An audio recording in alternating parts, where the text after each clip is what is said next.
जयन्ती मंगला काली भद्रकाली कपालिनी दुर्गा क्षमा शिवधात्री स्वाहा स्वधा नमोस्तुते।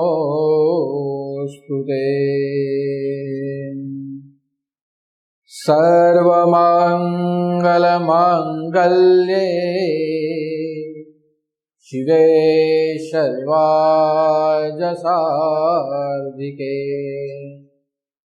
शरण्ये त्र्यंबके गौरी नारायणी नमोस्तुते। विश्वेश्वरी जगद्धात्री स्थिति संहारकारिणी निन्द्रा भगवती विष्णु रतुलां तेजसः प्रभु। अम्बे मात की जय, योगेश्वरी मात की जय, काल भैरव नाथ की जय, सद्गुरु देव की जय। नवनाथ चिंतन श्री गुरुदेव दत्त। અત્રે આપણા સૌના જીવનમાં માતૃશક્તિ રૂપે બિરાજમાન એવા સદગુરુના ચરણોમાં મારા સાષ્ટાંગ પ્રણામ, તેમજ નવરાત્રિના 9 દિવસ જે નવદુર્ગાની આપણે આરાધના કરીએ છીએ તે નવદુર્ગાના ચરણોમાં મારા અનંત કોટી પ્રણામ અને અહીં ઉપસ્થિત તમામ નાથ ભક્તોને મારા જય ઉજ્જૈન।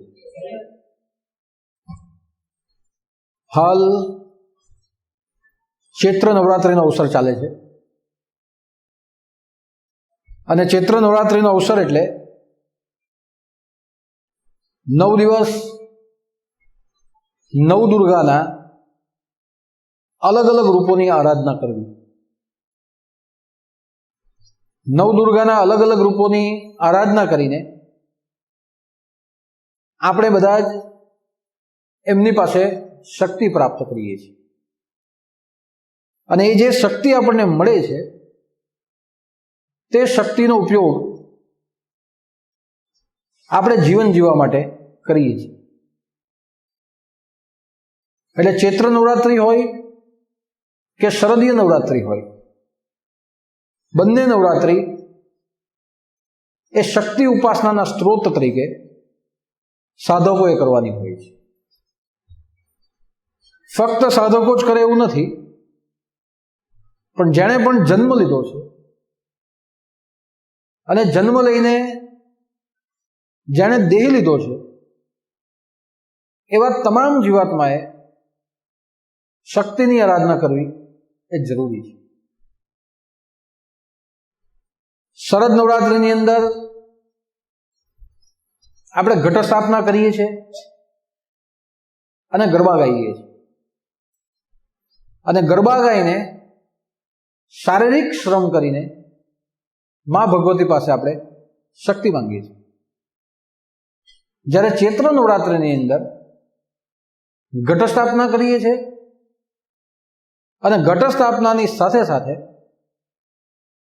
મંત્ર જાપ અને સ્તુતિ પ્રાર્થના કરીને આપણે શક્તિ માંગીએ। હવે અહીંયા આપણને વિચાર આવે કે એક નવરાત્રિની અંદર ગરબા ગવાય અને બીજી નવરાત્રિની અંદર મંત્રને જાપ છે તો બંને નવરાત્રિ નવદુર્ગાની, પણ બંનેમાં આવો ભેદ કેમ પાડવામાં આવ્યો? તો બંનેમાં ભેદ પાડવાનું મુખ્ય કારણ એની પાછળ રહેલું વિજ્ઞાન. શરદ નવરાત્રિની અંદર એક ઋતુ જાય છે અને બીજી ઋતુ આવે છે. તે સમયે ચોમાસું જાય છે અને ઠંડીની સિઝન આવે છે. હવે જ્યારે ઋતુ પરિવર્તનનો સમય હોય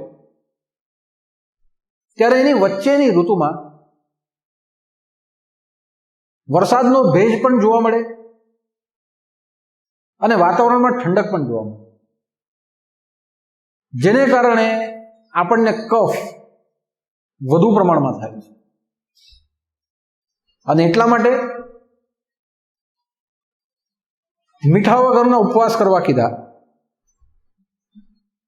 એટલા માટે ગરબા રમવા કીધા કે ગરબા દ્વારા શારીરિક શ્રમ કરીને આપણે શક્તિ મેળવવી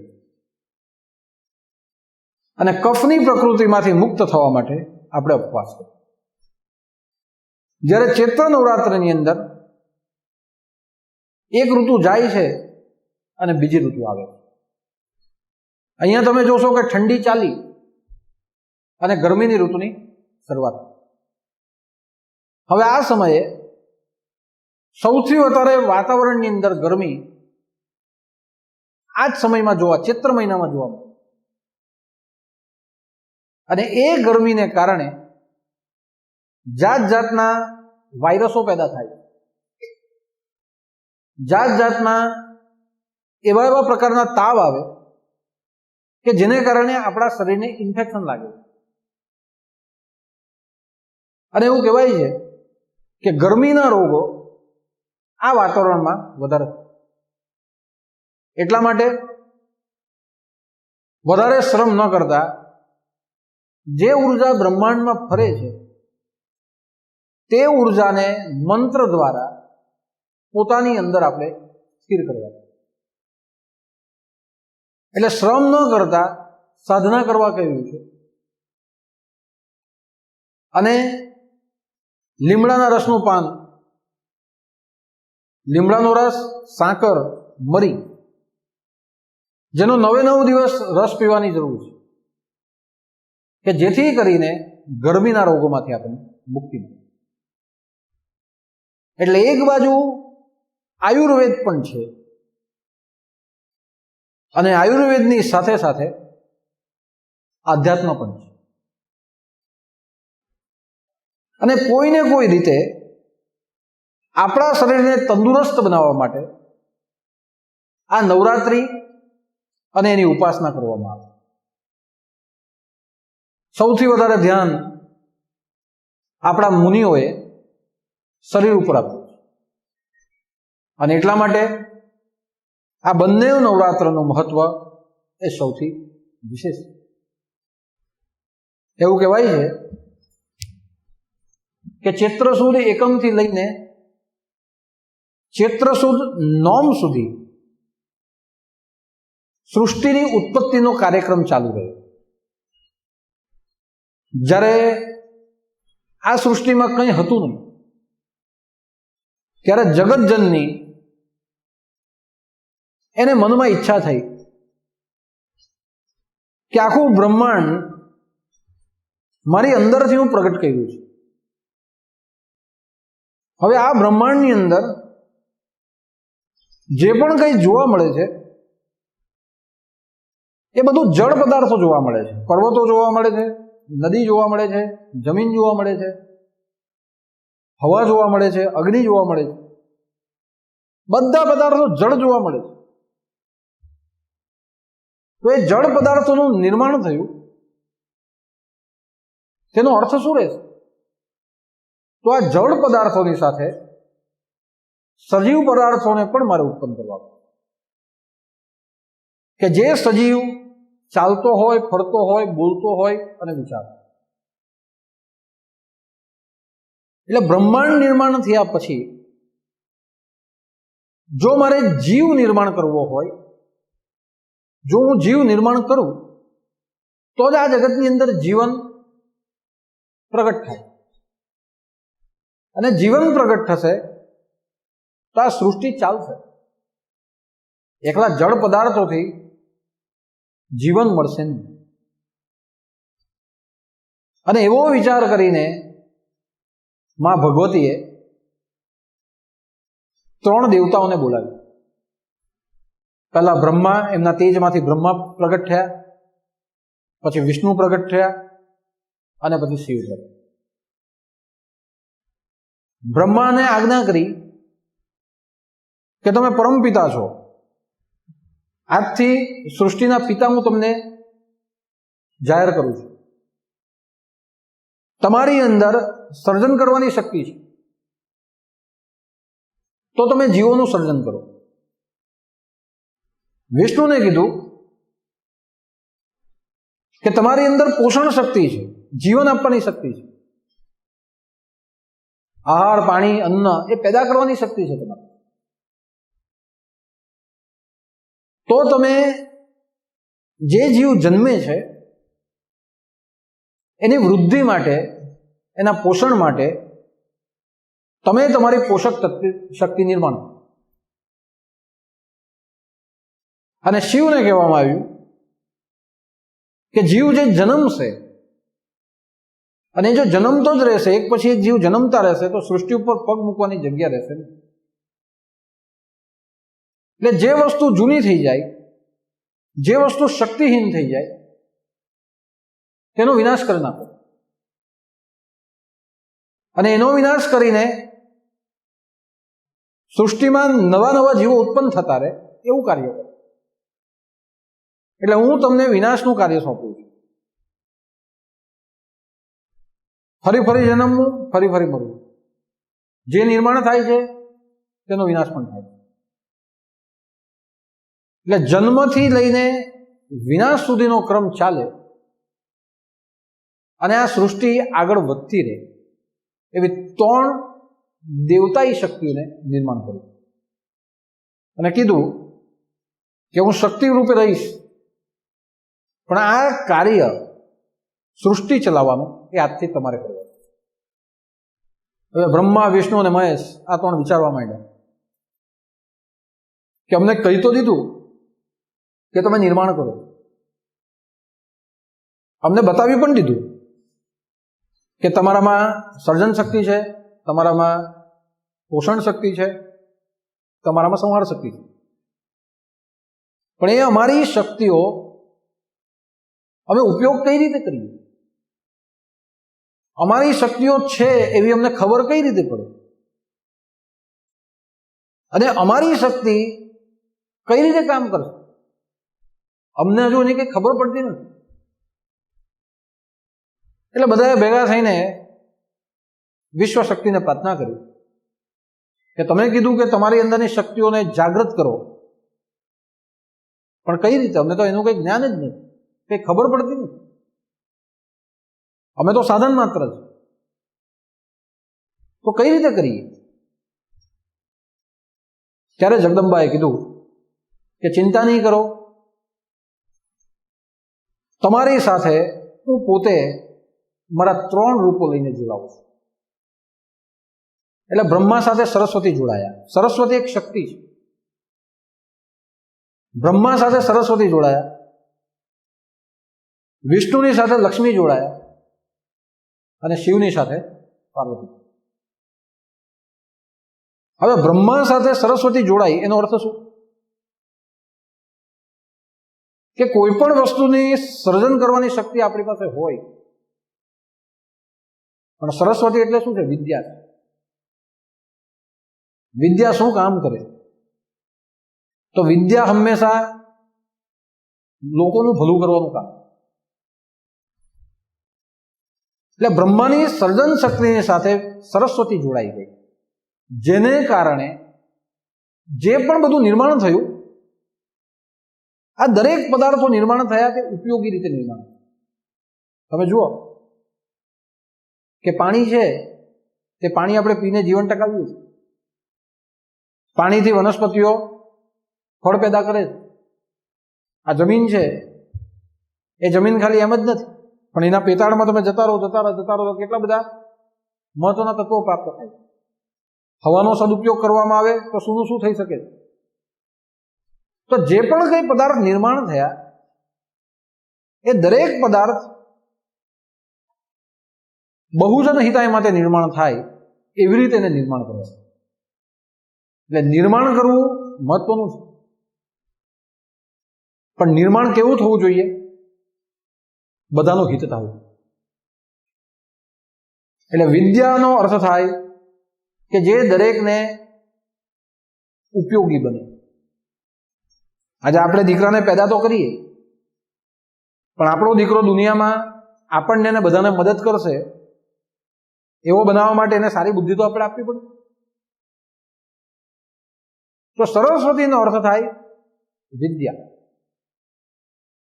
કે બ્રહ્માને નિર્માણ કરવાની શક્તિ મળી, પણ જે પણ સરસ્વતી મળી એને કારણે બ્રહ્મા સારું જગત નિર્માણ કર્યું.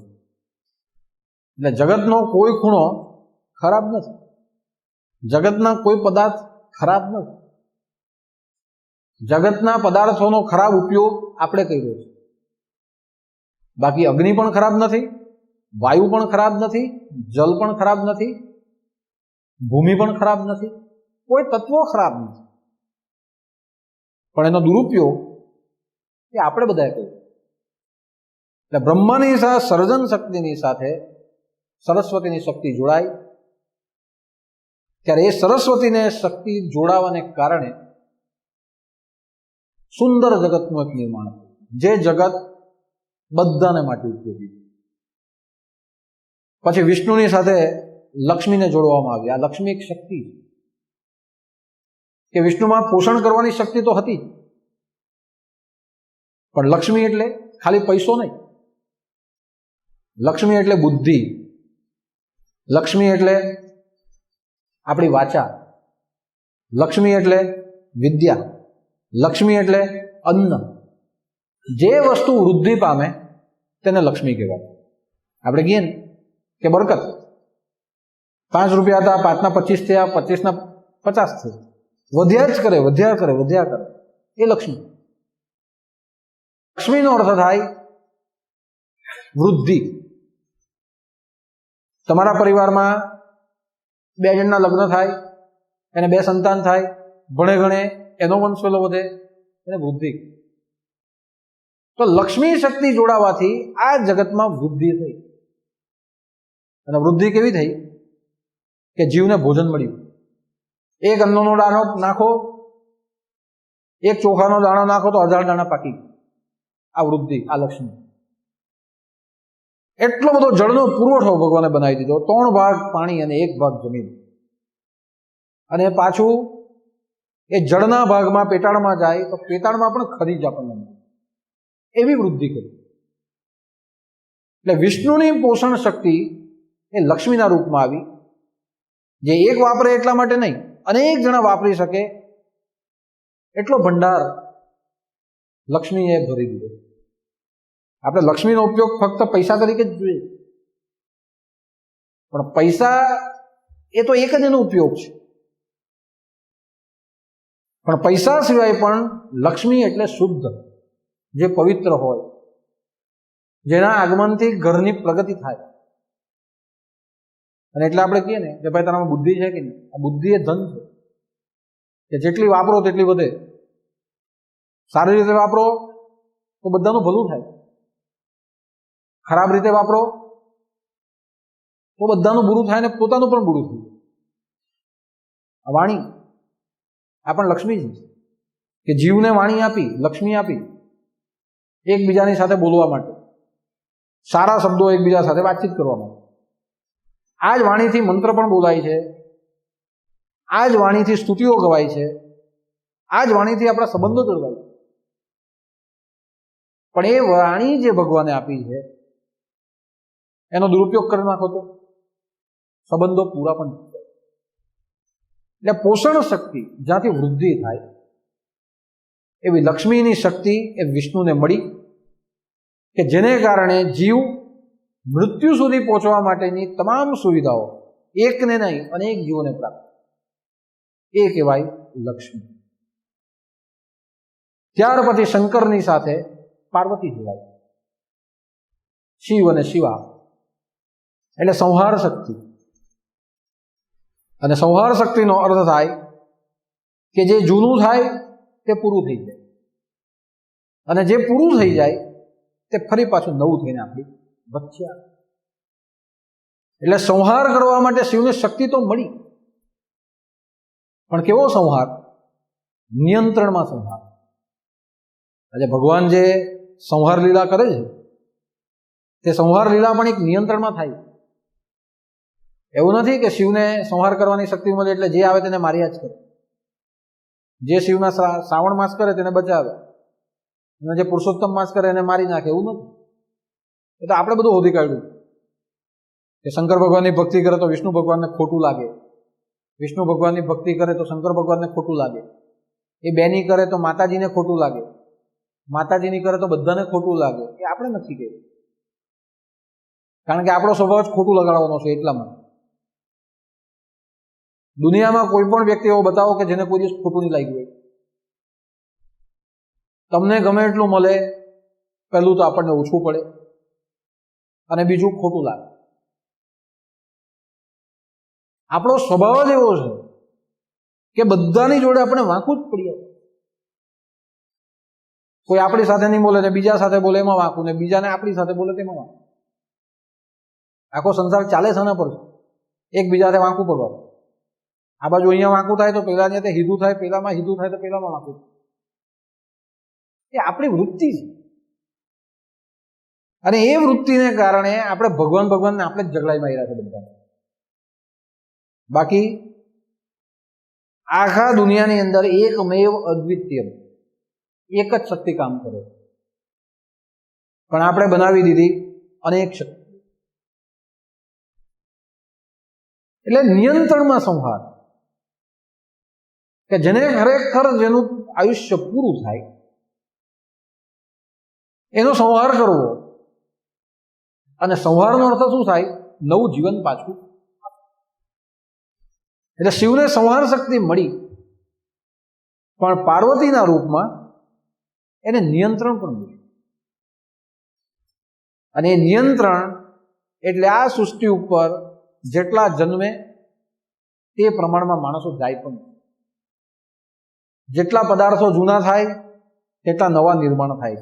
જગ્યા તો જોઈએ, નવું નિર્માણ થવાની જગ્યા તો જોઈએ. એટલે અયોગ ધીમે ધીમે ધીમે જે ક્ષીણ થવા માંડે તેનો સંહાર કરો. પણ સંહાર કેવી રીતે કરવો? નિયંત્રણમાં કરવો. નવું આવે અને જૂનું જતું. તમે જુઓ, આપણા શરીરમાં પણ કઈ કેટલી ગતિવિધિ એવી થાય છે જેમાં સંહાર લીલા છે. આપણો આ નખ જુઓ તમે, નખ મોટો મોટો જેમ જેમ થાય તેમ તેમ આપણે એને કાપી નાખીએ છીએ. જન્મજાત કોઈ નખ રાખ્યો જ છું, જેમ જેમ મોટો થાય તેમ આપણને જ બુદ્ધિ થાય સંહાર કરી નાખો, કાપી કાઢો. કેમ કાપી કાઢીએ છીએ?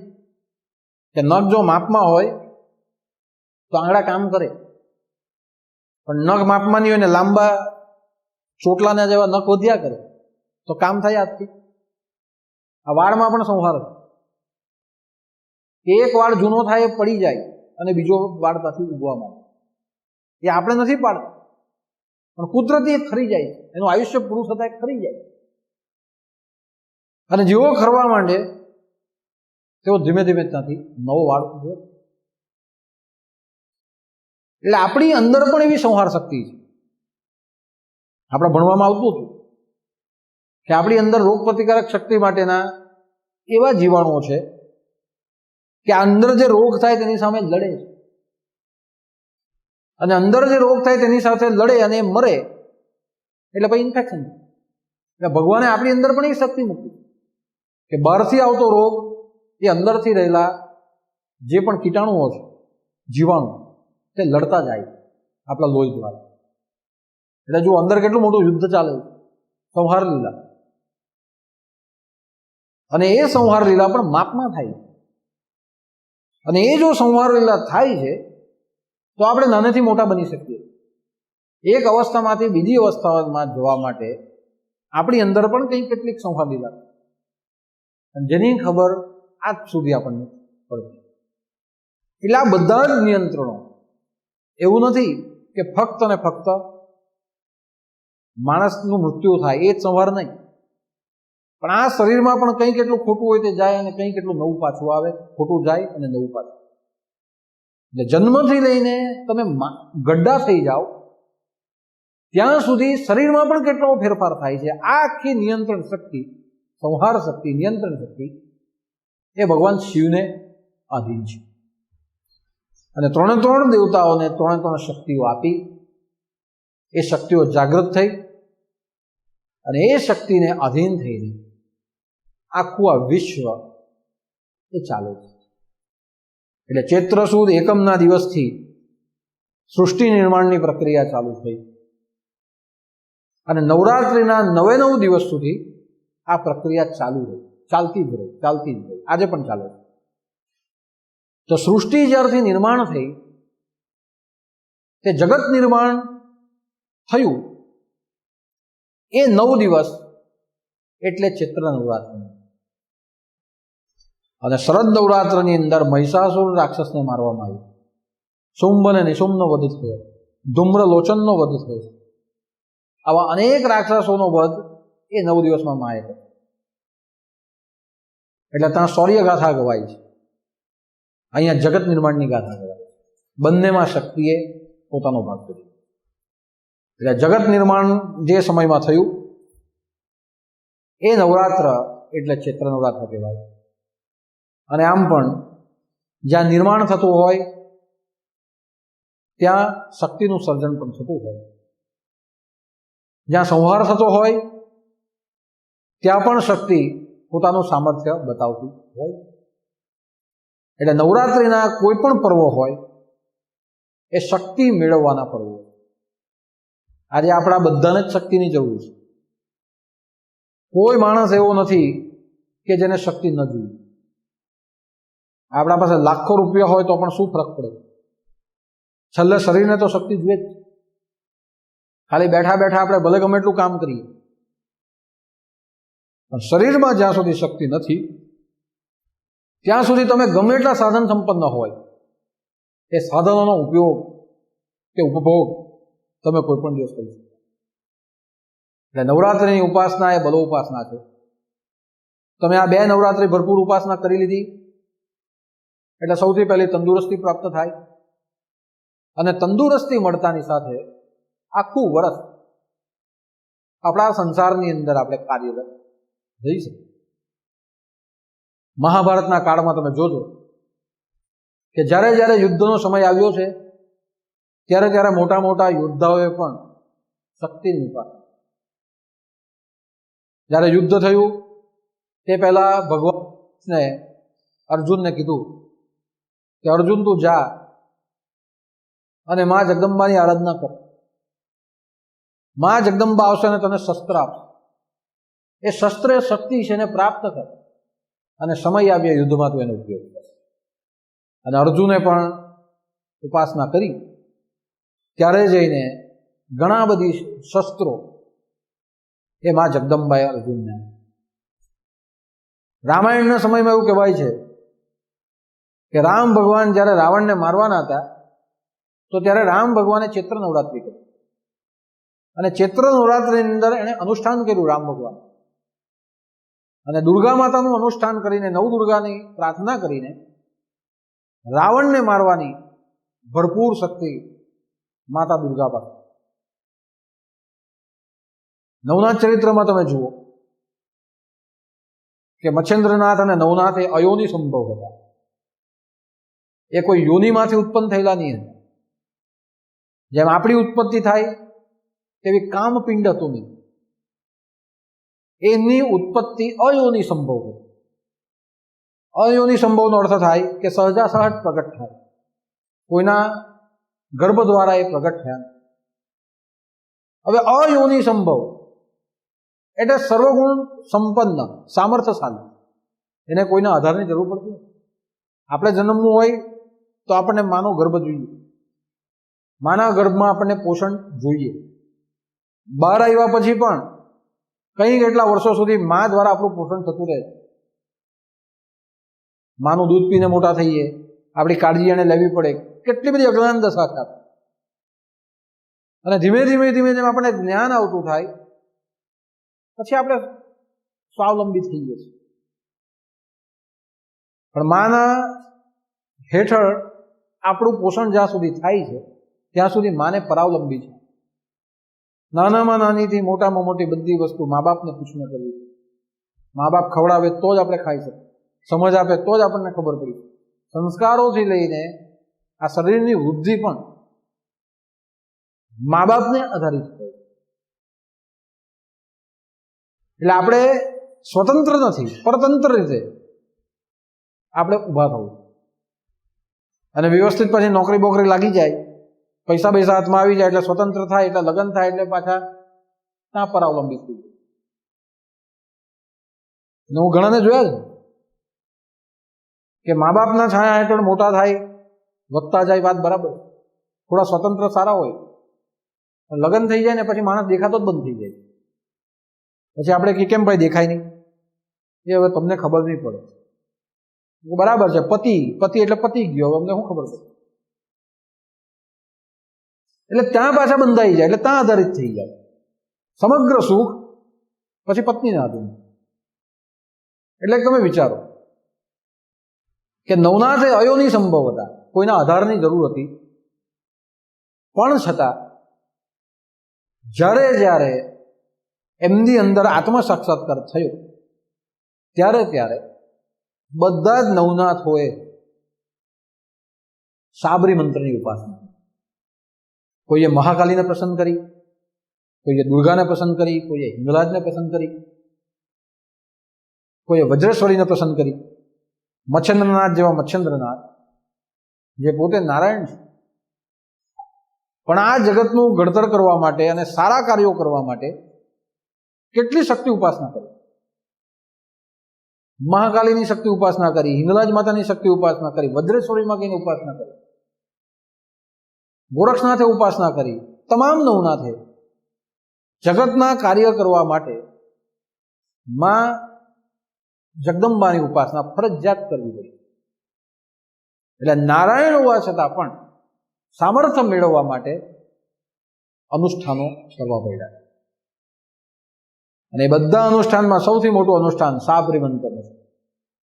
એવું કહેવાય છે કે સાબરી મંત્ર એ સાબર ઋષિએ બનાવેલા, પણ સાબરી માતાની કૃપાથી થયા. એટલે સાબરી દેવીની કૃપા થઈ અને આ બધા મંત્રોમાં શક્તિનો સંચાર. એટલે નવનાથ ચરિત્ર જો તમે વાંચશો તો તમે જોજો કે મચ્છન્દ્રનાથે કેટલા મંત્રો બનાવ્યા, ગોરક્ષનાથે લાખો મંત્રો બનાવ્યા છે, મચ્છન્દ્રનાથે કરોડો મંત્રો બનાવ્યા છે. એ મંત્ર બનાવીને એની આહુતિઓ આપી છે અને એ મંત્રને જાગૃત કર્યા છે.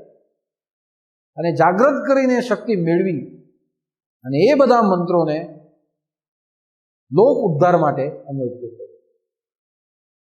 એટલે સીધે સીધો જન્મ લઈને નવનાથ નથી બની ગયા,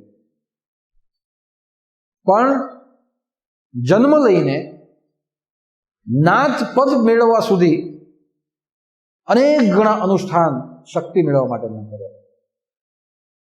અને એટલા અનુષ્ઠાન કરીને શક્તિ મળી પછી છેલ્લે શક્તિ મળે છે જેને કહેવાય મેરી ભક્તિ ગુરુ કી. પછી છેલ્લે ગુરુ માથા પર હાથ મૂકે. કલ્લા નથી મૂકી દેતો, કલ્લા બધું કરાવે, અનુગ્રહ આપે, સેવા કરાવે, અનુગ્રહ આપે, મંત્ર આપે, સાધના આપે, તપશ્ચર્યા આપે, જાત જાતને ક્રિયાયોગ આપે. અને એ બધામાંથી પછી છેલ્લે કોણ?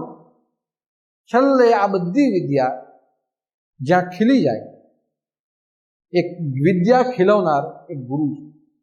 એટલે છેલ્લે ગુરુ પરીક્ષા કરે અને ગુરુદેવને એવું લાગે કે બરાબર એણે તપશ્ચર્યા કરી છે ત્યારે જઈને એના માથા પર હાથ મૂકે અને પછી કે ચાલ હવે તું છૂટો થઈ ગયો, હવે તું નાથ, આ દુનિયામાં જે બધા અનાથ છે તેને તું સનાથ કરી શકે એટલી તારામાં સત્તા.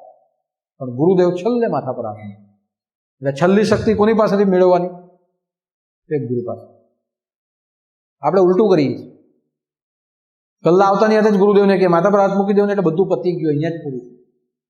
એટલે અહીંયા પતી ગયા છે, અહીંયાથી તો શરૂ થાય છે આપણે. ગુરુ કરી લીધા એટલે પતી ગયું, હવે અમને કોઈની જરૂર નથી. એ વાત સાચી.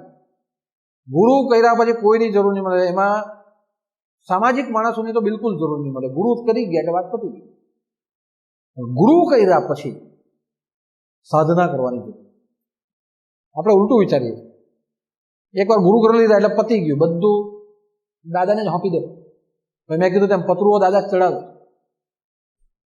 વીજળીના કનેક્શનો દાદા જ લઈને આવે. એટલે ગટર ચોકઅપ થાય ને તે બી એમ કે દાદા તમારી કૃપાથી થઈ ગઈ એમ. પણ હકીકતે છેલ્લી શક્તિ એ ગુરુ પાસેથી આપણને પ્રાપ્ત થાય. એટલે નવરાત્રિના 9 દિવસ એ શક્તિ ઉપાસનાના દિવસો છે.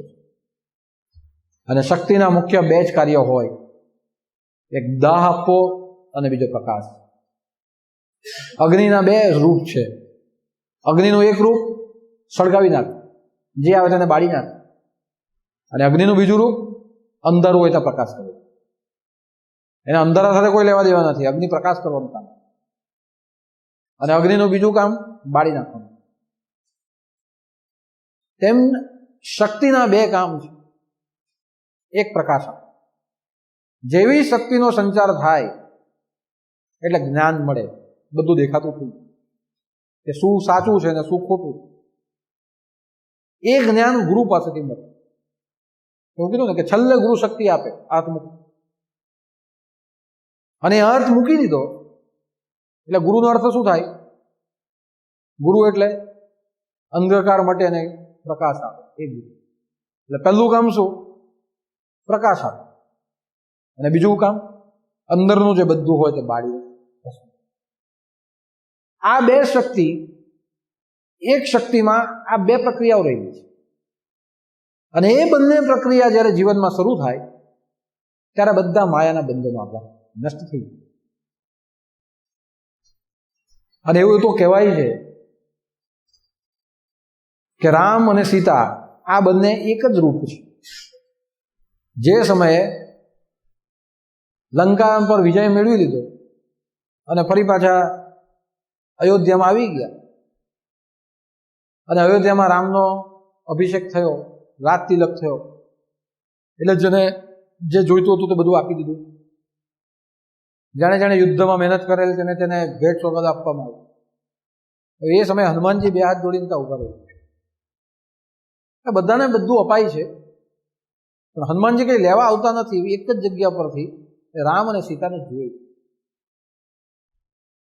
એટલે રામ ભગવાન સીતા માતાને કહે છે કે તું બધાને બધું આપી દીધું, હવે હનુમાનજીને કંઈક આપ. એટલે સીતા માતા કહે કે બધાને તો કંઈ જોઈતું હતું ને આપણે આપ્યું છે. હવે જે આપણે જોઈતું હતું ને આપણે આપ્યું છે, પણ આ બધામાંથી આ એક જ એવો છે કે જેને આપણે જે આપીએ ને તે મને કંઈ નથી જોઈતું. તો ત્યારે રામ કહે છે કે હવે તો તને ખબર પડી ગઈ છે ને એને શું જોઈએ છે. ત્યાં સીતા માતા કહે છે હું એને આપું છું, મને ખબર છે એને શું જોઈએ છે. એટલે હનુમાનજીને બોલાવે છે અને કહે છે હનુમાનજી કે બધાને નાશવંત વસ્તુઓ જોઈતી હતી, તને શાશ્વત જોઈએ છે. એ શાશ્વત જ્ઞાન હું તને આપું.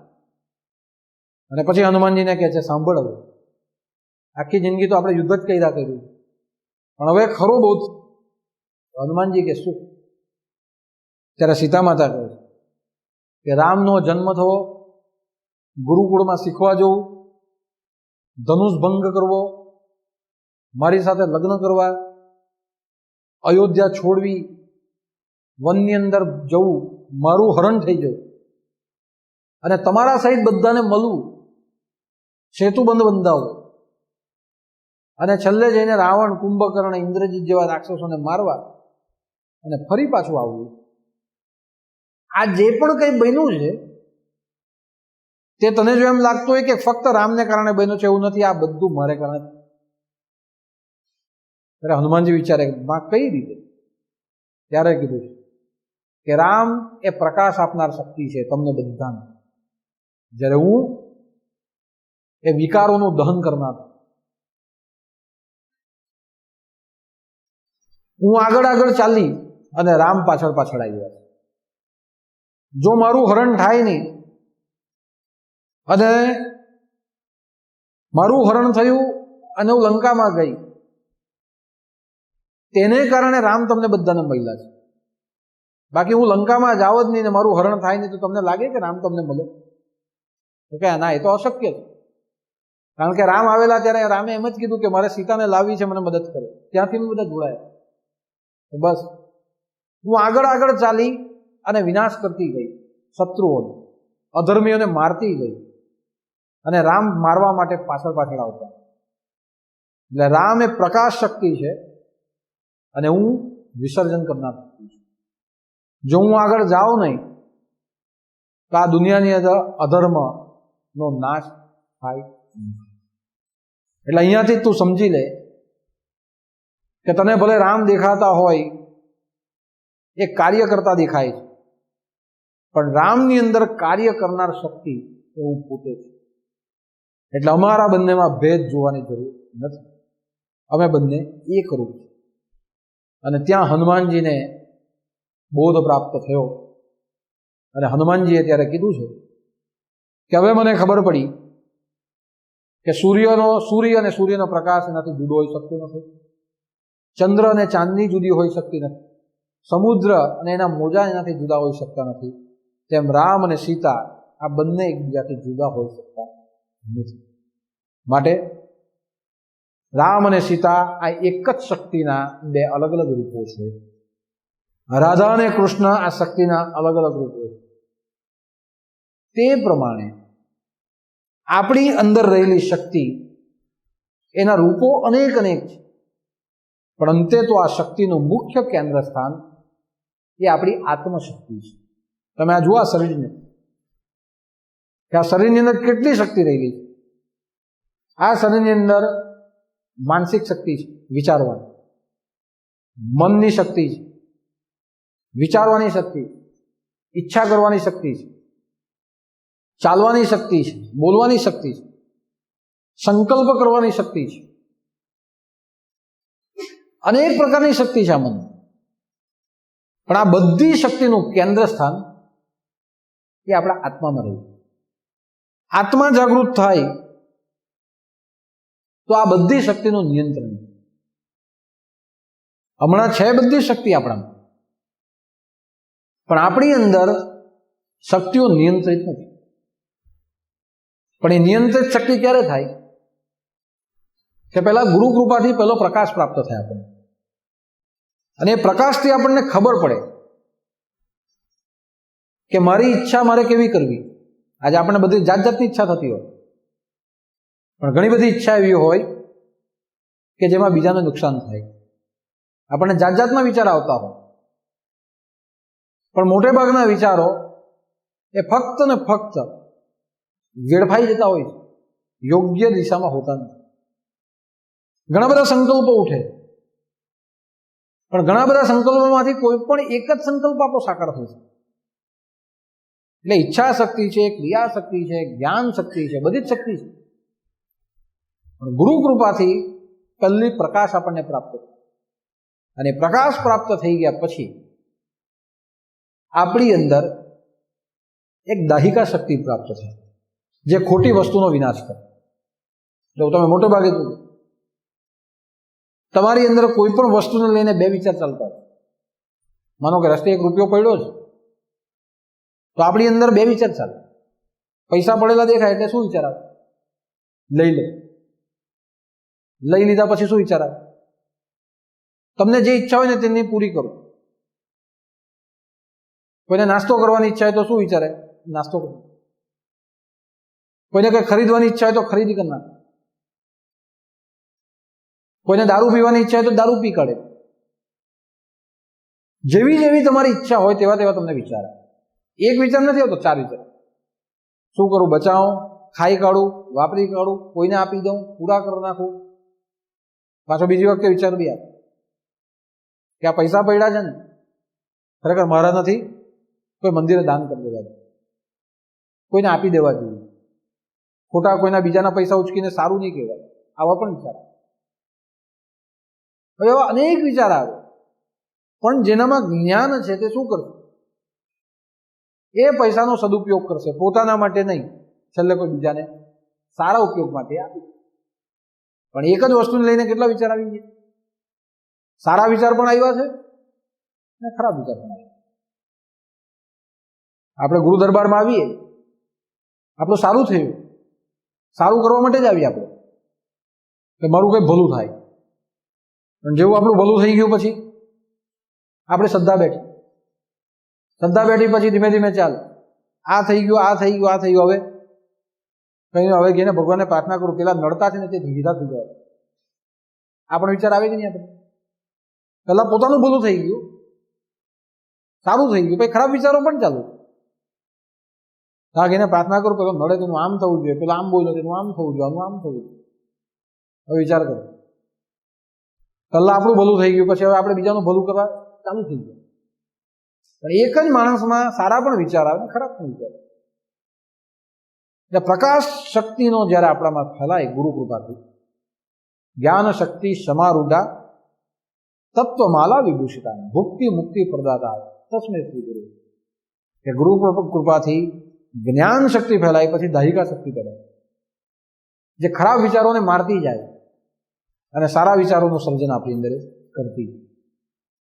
અને એક સમય પછી આપણે પોતે જ કહીએ કે પહેલા તો અમને કેવી કેવી આદતો હતી, ખરાબ ખરાબ આદતો હતી, ખરાબ ખરાબ વિચાર આવતા.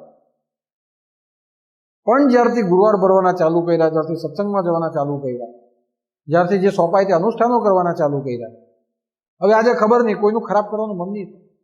પહેલા કોઈ બોલી જતું ને તો દાંત તોડી કાઢતા હતા. હવે આજે કોઈ બોલી જાય તો એમ થાય છોડ નહીં, એવા તો બહુ બધા આવીને બોલ્યા કરે, એનું મોડું દુખતું, આપણું કોઈ થોડું દુખતું. આટલું પરિવર્તન આવી ગયું મારામાં. આપણામાં જ આવતું એવું નથી, જે જોઈને તેને પણ ખબર પડે. જોવાવાળા પણ કહે છે કે પહેલા કેવો માણસ હતો ને હવે એમાં કેવો સુધારો આવે. અને એટલું બી યાદ રાખો, તમે બહુ સુધારવા માંડે ને તે પણ લોકોને નહીં ગમે, પછી એ પણ કહી દેવું પહેલા તો બહુ ખરાબ હતો, લોકોને ગાળ દેતા હતા, હવે સુધરતો ચાલ્યો ને હવે લોકોને માન આપતા થયા. આ ખોટું થઈ ગયું. એટલે આપણે બહુ બગડીએ તે પણ લોકોને નથી ગમતું, અને આપણે સુધરી જઈએ તે પણ નથી ગમતું. લોકો જ તમને સર્ટિફિકેટ આપશે. પણ આ ક્યારે થાય? કે જ્યારે પ્રકાશ ફેલાય અને અંદરથી ખોટા વિચારને મારવાની એક શક્તિ આપણી અંદર પેદા થાય. દુર્યોધનની અંદર અનેક વિચારો હતા, એ પણ બળવાનો હતો,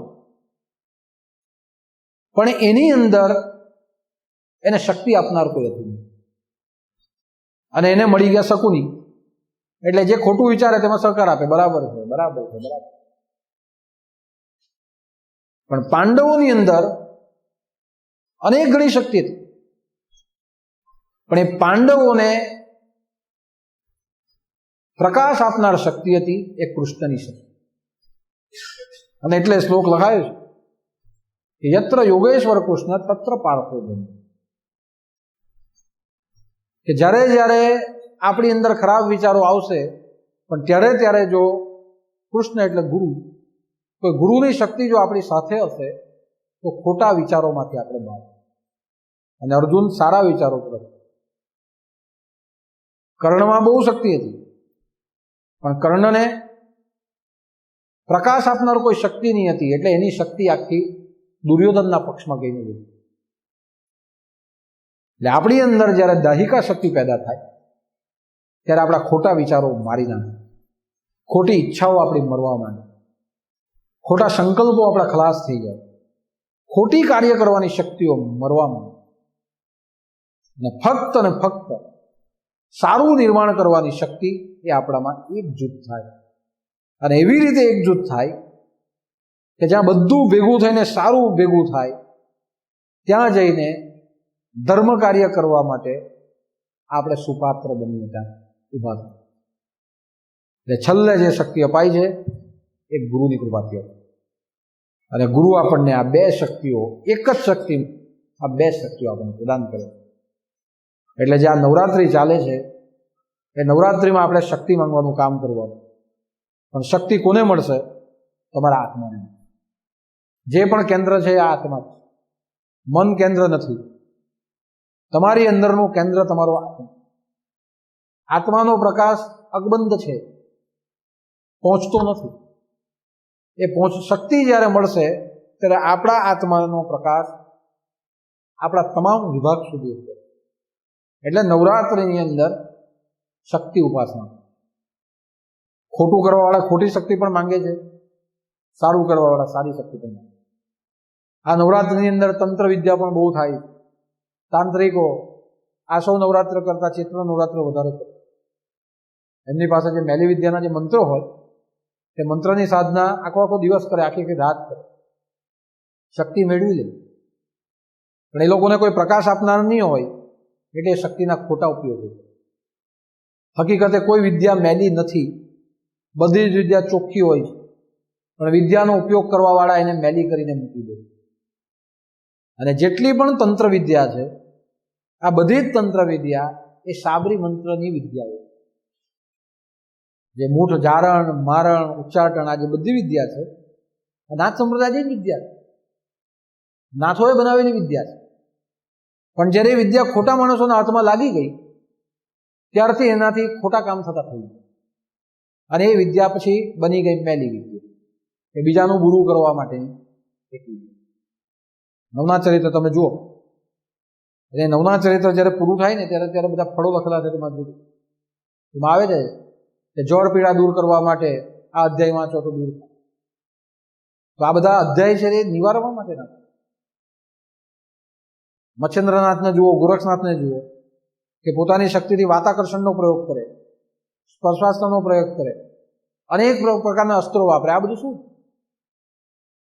તો આ બધી વિદ્યા સારા માટે ઉપયોગની વિદ્યા છે. પણ જ્યારે કોઈ ખોટા માણસના હાથમાં જઈને પહોંચી તો એનો ઉપયોગ લોકોના સંહાર, જીવ સંહાર માટે ચાલુ છે. એટલા માટે એ વિદ્યા મેલી. પણ હકીકતે આ બધી જ વિદ્યા એ સારી વિદ્યા છે. પહેલા વિજ્ઞાન બહુ ઓછો ઉપયોગ થતો, જડીબુટીનો ઉપયોગ થતો. પણ એ જડીબુટી એમ નથી બનતી. જડીબુટી બનાવવા માટે પણ મંત્રની જરૂર પડે. તમે રસ્તેથી કંઈ ઉપાડી લાવો એ જડી કહેવાય, જમીનમાં ઉગેલી હોય. પણ જે ઉગેલું હોય ને એને તમે આપવા માંડો એટલે કામ નહીં થાય. જે પણ કંઈ ઉગ્યું છે તે દવા છે, પણ એને જ્યાં સુધી અભિમંત્રિત કરો નહીં ત્યાં સુધી એ બુટ્ટી બનતી નથી. એટલે તે સમયમાં તંત્ર વિદ્યા દ્વારા આ બધા પ્રયોગો થતા. ત્યારે દવાઓ ઓછી હતી, ત્યારે મંત્રનો યુગ ચાલતો. એટલે કોઈ માંદવું પડે અને મંત્ર મારે તો માંદગી એની ઉતરી જાય. આજે પણ ઘણા રોગોમાં એ જોવા મળે કે જ્યારે આપણને કમળો થાય તો આપણે કમળો જડાવવા જઈએ, એ કમળો જાડે એટલે કમળો એમ કે સારો થઈ જાય. પછી આપણને મહારાજ આવે તો આપણે ઘણી જગ્યા પર જઈએ તો દોરા બાંધે તો મહારાજ સારા થાય. આવી ઘણી બધી વિદ્યાઓ પહેલા એ વિદ્યાથી જ કામ થતું. ત્યારે આટલું બધું વિજ્ઞાન હતું નહીં, આયુર્વેદ હતું. વિજ્ઞાન યુગ આવી ગયો પછી આ મંત્ર યુગ ત્યાંથી ઓછો થયો. પણ તમામ મંત્રો જે બન્યા છે તે સારું કરવા માટે બન્યા છે. પણ હું કીધું તેમ કે જેને વિદ્યા મળી તેને ગુરુ નહીં મળ્યા. અને ગુરુ નહીં મળ્યા તો એનું કારણ શું આવ્યું? કે વિદ્યા ખોટા માર્ગે ચાલુ. હા, પણ જેને વિદ્યા મળી અને જેને ગુરુ મળ્યા છે તેણે હંમેશા પોતાની શક્તિનો ઉપયોગ એ પોતાના માટે નહીં, બીજાના ભલા માટે કર્યો. એટલા માટે હમણાંના પીરિયડમાં સૌથી વધારે તંત્ર મંત્ર ચાલે આ નવરાત્રિમાં. પેલામાં ઓછા કરે, આમાં વધારે ચાલે. પણ હું તો એટલું જ કહું છું, કોઈએ પણ તંત્ર મંત્રથી ગભરાવાની કોઈ જરૂર નથી. એ તંત્ર મંત્ર જેણે પણ નિર્માણ કર્યું છે તે બીજું કોઈ નથી, આપણા મચ્છેન્દ્રનાથ અને ગોરખનાથે જ આ બધું નિર્માણ કર્યું. હવે જેને આપણે પૂજીએ છીએ, જે આપણા બાપ દાદાના દાદા કહેવાય, તે લોકોએ નિર્માણ કર્યું હોય તો આપણને લાગે ખરું આ બધી વસ્તુ? હા, બીજાને લાગે પણ આપણને નહીં લાગે. એ વસ્તુની તમને ગેરંટી આપે. કારણ કે એને ખબર છે કે આ જે વ્યક્તિ પણ કંઈ કરે છે એ મારી પરંપરાનો મારો ભક્ત છે. અને જેણે આ બધું નિર્માણ કર્યું છે તેની પરંપરામાં આપણે આવીએ.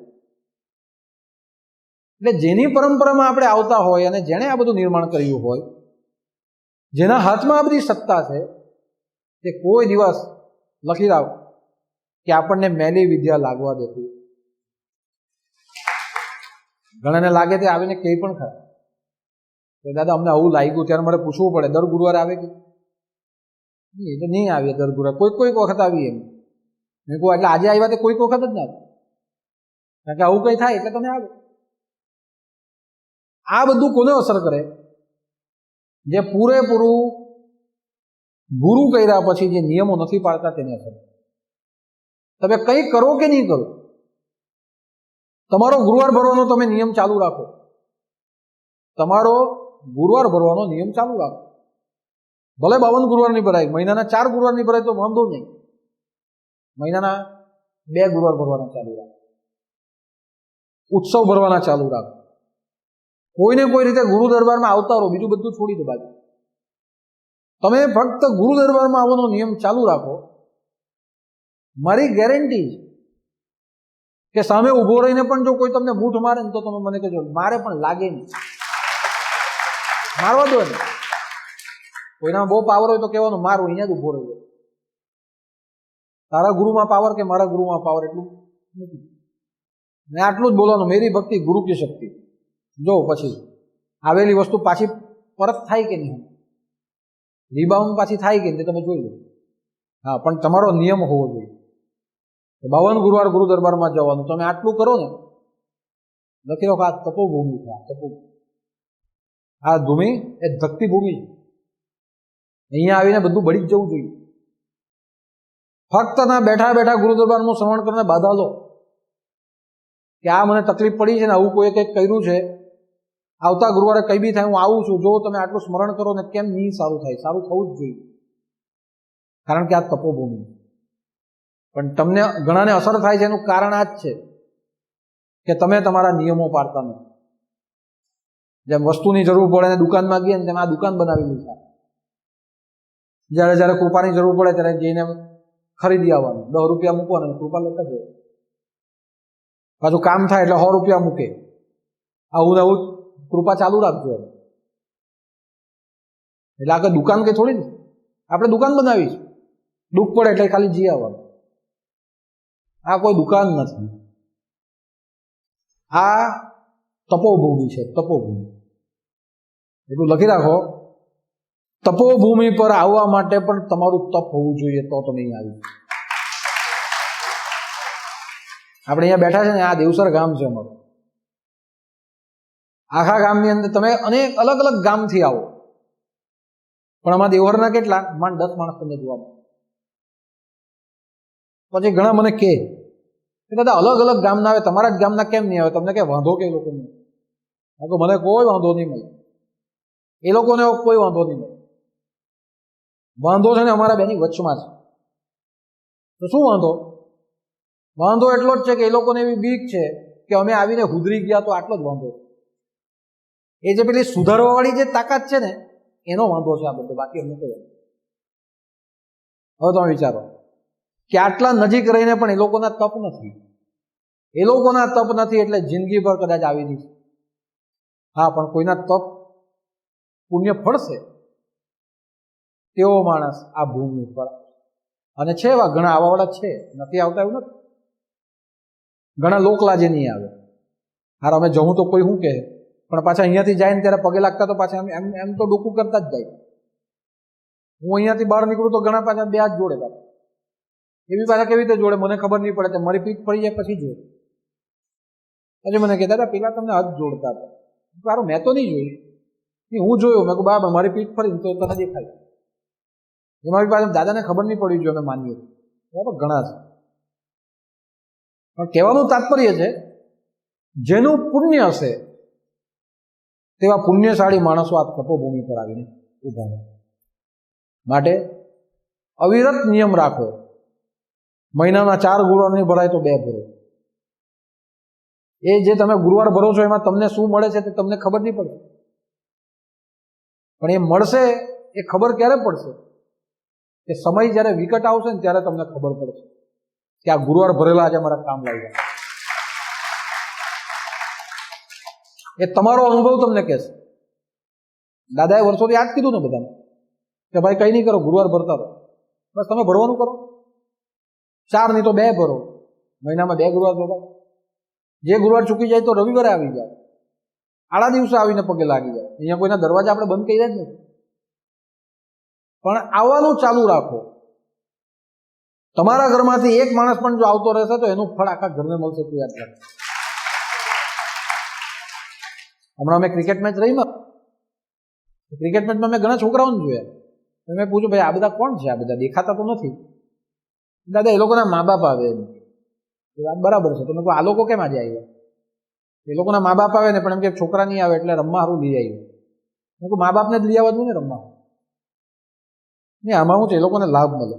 લાવ્યા તેનો વાંધો નથી, પણ આટલા કલાક તડકામાં રમવાની તાકાત જો આવી હોય, બેટ ઉચકીને ફેરવાની તાકાત જો આવી હોય, આટલું દોડવાની તાકાત આવી હોય, ભૂખા રહેવાની તાકાત આવી હોય, તો એ લોકોને કહેજો કે ગુરુ દરબારમાં આવવાની તાકાત રાખે. ધીમે ધીમે આવતા રહો. ખાલી રમવા પૂરતું જ ભેગું થવાનું એવું નહીં. રમવાની તો મને ખરેખર કોઈ જરૂર જ નથી. પણ કેમ ભેગા કરવાના? કે તમને આવવાની એક આદત પડે.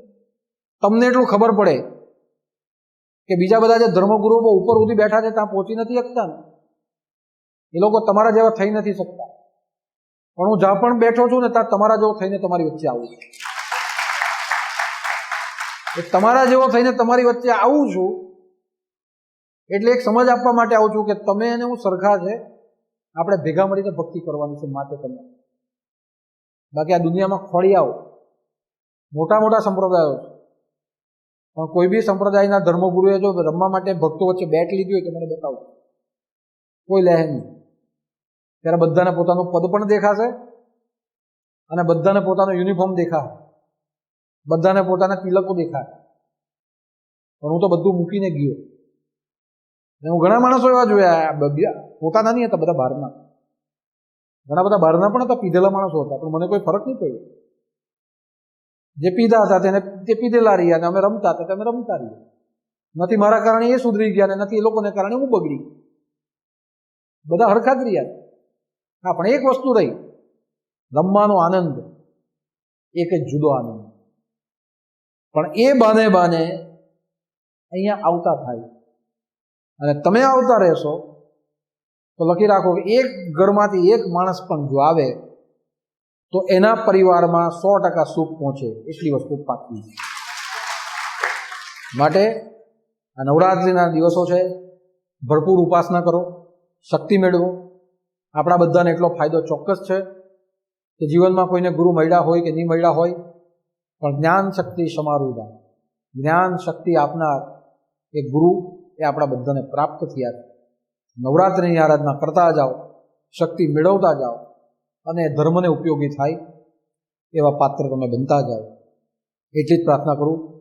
25 વખત ગુરુમંત્ર બોલીને ભગવાનને પ્રાર્થના કરી કે જાણે જાણે કોઈ ભૂલો થઈ હોય તો માફ કરજો, પણ જે શક્તિ મેળવવા માટે અમે અહીંયા સુધી આવીએ છીએ આ તપોભૂમિ ઉપર, તો આ તપોભૂમિનું તપ, એનું પુણ્ય, એની શક્તિ અમારા આત્માને કાયમને માટે પ્રાપ્ત થતી રહે, કે જેથી કરીને ખોટા વિચારો જાણી શકીએ અને ખોટા વિચારોને અમે નાશ કરી શકીએ એવું સામર્થ્ય અમને મળે અને અમારો ઉપયોગ હંમેશા ધર્મના કાર્યો તરફ થતો રહે.